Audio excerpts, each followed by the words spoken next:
So, on your profile or your dashboard on Moodle, you'll have the Paintworks thing. Then you'll also have your photography one. Paintworks at the moment, you need to be making sure you've got your synopsis in there. So your synopsis is the part that we have here.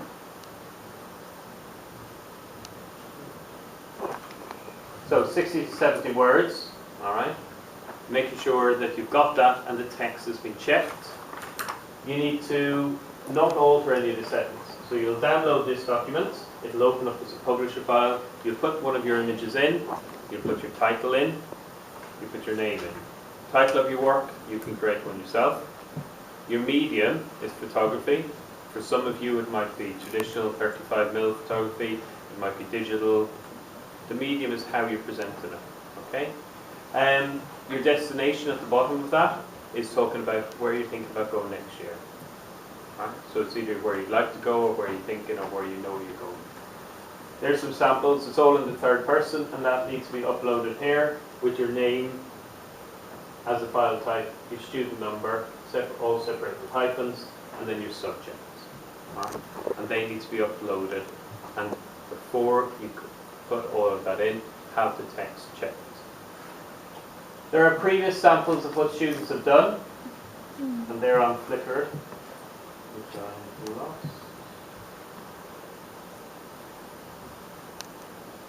So you can have a look at some of those. There, the synopsis gives you examples of images that they put in and what they've wrote about. So they're there if you want to have a look at them. Then we'll have a look at previous work. What does this exhibition look like?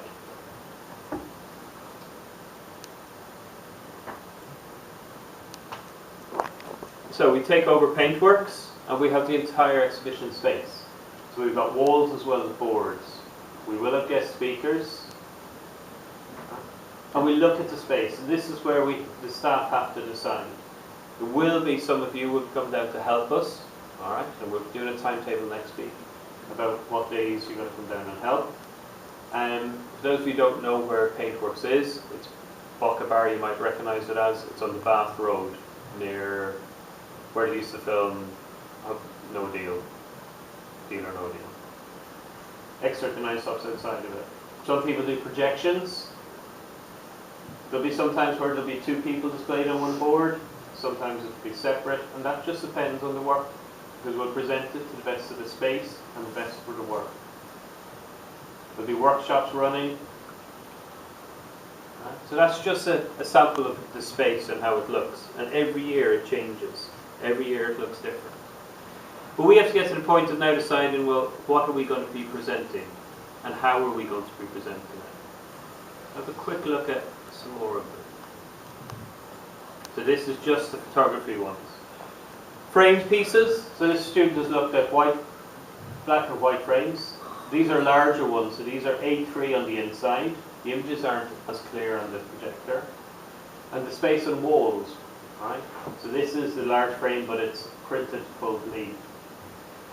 It really depends on the work, how you're going to present it. Frames, please do not get glass.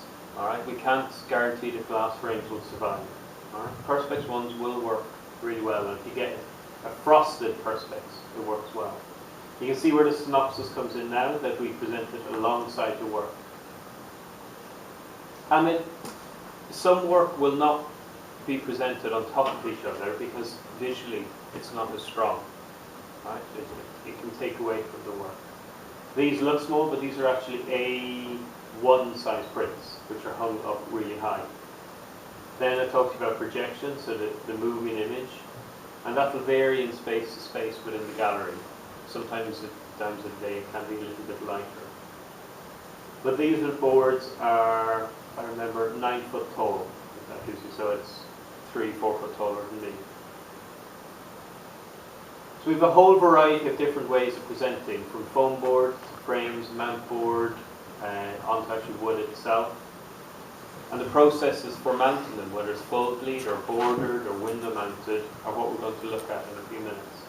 But you can see that there is a huge selection of them. generally we're on white space in the background. It gives us that quiet space that doesn't interfere with the images. And what you're going to need to do that's really important is that you photograph, when you got your final pieces, you photograph how you would like it to be laid out. You print it off in A4 and you put it in with your bag before it gets shipped down to the exhibition. And that will give the staff an idea of, okay, this is how the person would like it. We will aim for that, but we'll see how the space allows it.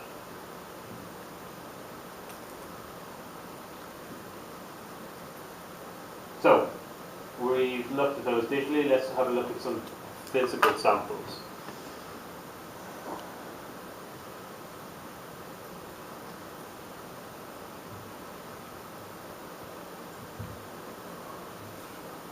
Okay. So we'll focus on camera. If you can focus on this here, and this can go for people to look in the background.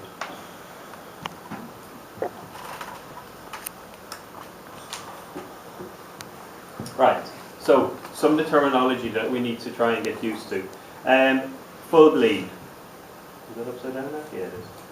Full bleed means that the image goes all the way to the edge. So this one's presented on foam board, and we can see the issue with foam board is that it's not actually put on straight. Okay?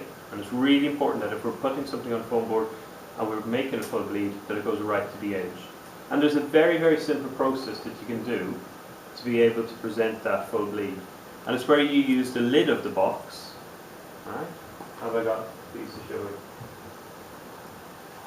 Illustrate with this. So, you have the lid of the paper box, which I always keep spare ones of. And what you'll do is you'll put tape all the way around the edge of your print. Okay? Try and avoid putting a big X in the middle. If you put one stripe down the middle, that's enough. If you put an X, you double up on the thickness of your tape in the middle, and your print will stick out. So put it around the edge, as close to the edge as possible, and then you can peel it all off, and then you put it inside into the box, with the sticky side facing up. And then what you get is, you get a piece of foam board, and you put it into the corner, and lay it down on top of it. And that means that the paper will stick to the foam board, edge to edge on two edges, and the last two edges will be fine. But we'll work on that in practical sessions. So that's some of the issue with prints like this. And then what people do is they'll try and trim it down.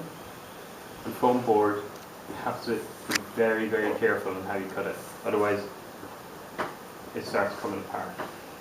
So, I'm not commenting on these pieces of work as images. I'm looking at the presentation methods. Alright? I'm only giving my opinion if I think it could have been done a little bit different. So I'm not having to go to the students. Some of these are sample ones that they've done, some are finished pieces. So here we see when it's been printed, they've left the border on part of the page. They haven't scaled it up to fill the area completely. Right? And that does cause an issue when it comes to presenting. It won't go into a frame properly or a window mount properly. So here we got the idea of using kind of a variety of, or multiple images together, interweaving them, but we end up with this really rustic finish around the edge. Right? How could we resolve this? By putting a window mount on top of it. Alright? And sealing the image in. Yes, we'll lose a little bit of it, but it would work better for the image. Alright? So, when we have samples of these, let me see.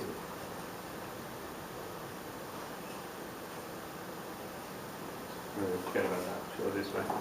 When we have samples like these, we have one with a stroke around the edge and one without a stroke. And these little differences become obvious. When you're doing strokes, can you please make sure that when you go into the option section, you do an inside stroke, not an outside stroke. An outside stroke will give you a curve on the corner. An inside one will give you a crisp point corner. Right, so make sure you check those things. The board itself, this works successfully. Do we need as a thick white border? Right. This is why we always go and we have a look and we show the work and we say, what do you think of this, PK? Or ask somebody else before you stick it down. And just try different size ones. Alright, so print it out on a black and white piece of paper, 2 pence, and then try different sizes. When it comes to presenting multiple size images, you have to be very careful. One that don't stick to each other. So if this is submitted, you need to have good reason and good logic to why you've got 3 different size prints. And we see the issue where the foam board gets cut down as well. Mike? No. Maybe keep your eyes open. So, 3 different size prints. Why? Is there a reason behind it? Is there a justification? Make sure you say it in your backup work if you're going to do it. Full bleeds can work really successful. Right? It's going onto an exhibition space white background. Possibly when you put it into your coursework, mount it onto a larger white card. But again, we've got the issue with some of the foam board, and that's just because it wasn't printed the right size. So the full bleed option is really important, and that you've scaled it up, that there's no white around either the top and bottom or the 2 sides. So it does, you know, it's successful. It creates that piece of artwork that works really well on the wall. Then we come into the idea of foam board on foam board. Right? It raises it up. We'll see a couple of different samples of that. So that one was with white. This one, the student has left a black border. Right? So using this idea of black and white through the image. So the black stroke, the white background, the black foam board onto white board. Right? And we look at the idea of setting a triptych onto the 1 page. Triptychs are difficult because we end up with a large space on top or bottom. You can do multiple format triptychs, so where you've got different sizes. The one thing I'd say is keep an eye on your spacing here, should be the same as here. But it's working successfully having this natural foam board border in a different colour. Then we got an example of a full bleed print on foam board again. So when you present it, it feels like a piece of artwork. It feels like it's got a presence, it's got something to it because it's coming off the page. We have lovely use of tonal range here as well. So if we did do a black border on this, we kind of ruin it. We seal it in some places. Another sample of it there.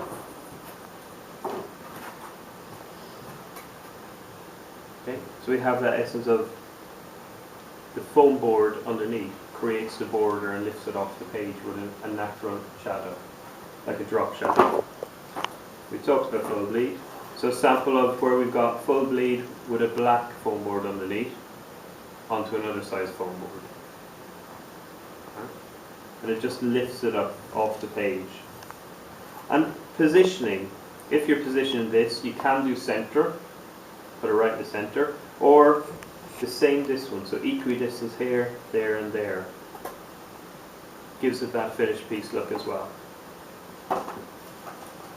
So similar style. So we talked about triptychs. So these are from the one project. So just put them onto a page like that.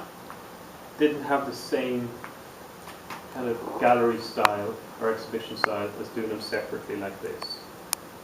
So sometimes triptychs work, sometimes they don't. Then we got a white border on foam board, so that it's got a white border on the print, which isn't sealed in with stroke, then onto foam board. It varies if it's going to work. This one, again, is printed too small, and we will not allow this in the exhibition. Right? If we have a large gap like this here, of white, we will not allow it. It won't get to the stage of being put into a bag and brought down. Right? It'll either, you can attempt to cut it, or it'll have to be a reprint. With the cutting, it's a steel blade and a steel ruler. I have got a foam board cutter as well, which some students find difficult, but you can try it. But it's always make sure you protect the print and that you're using the sharpest possible and the steel ruler so it doesn't cut into it along the way. But just be prepared for mistakes, unfortunately. So then we look at this idea of a digital border, two digital borders. So we got the paper border as well as the black stroke, and then onto another mount board. So it does work, and it will work going onto a white surface like a large wall, but you need to think about the sizing. Alright, you need to be really careful when you're printing that you think, okay, it's gone onto an A3 piece of card, that means I need to make everything smaller. And if it's a set of images, that they're all the same. Okay. Presenting images which are the same as each other, again, needs to be justified in your work. You need to say why you've got two images beside each other which are the same. And white onto white, off-white, it doesn't work. Okay? Because then if it goes onto exhibition, it's going onto another type of white. So it just gets lost. So we present them separately. We've looked at a similar one of these, but it's just that idea of a small white border. So we don't let stuff bleed out if we can. So this is sealed in with a black stroke, then with a white, so it goes onto there. Colour casts, we won't allow it, for your sake, things that have got a colour cast. So things that are the wrong colour compared to what they should be. Right, so with this we worked on changing it so we had less kind of the yellow in it. Scale wise, you can go creative, alright? So this is black foam board, white digital border onto a large piece of card. Right? You need to think about, for your sake, if you're going to be bringing it home and back in and home, can you carry it? Are you driving and stuff like that? But it's something that can work depending on your images. Right? So with this one, it worked because there was a set of different triptychs. You need to now decide what materials you're going to be using once you've done your final selection. What are you going to need? What sizes are you going to be doing? And start making mock-ups. Right? If you plan it beforehand, you'll have less of a hectic time at the end.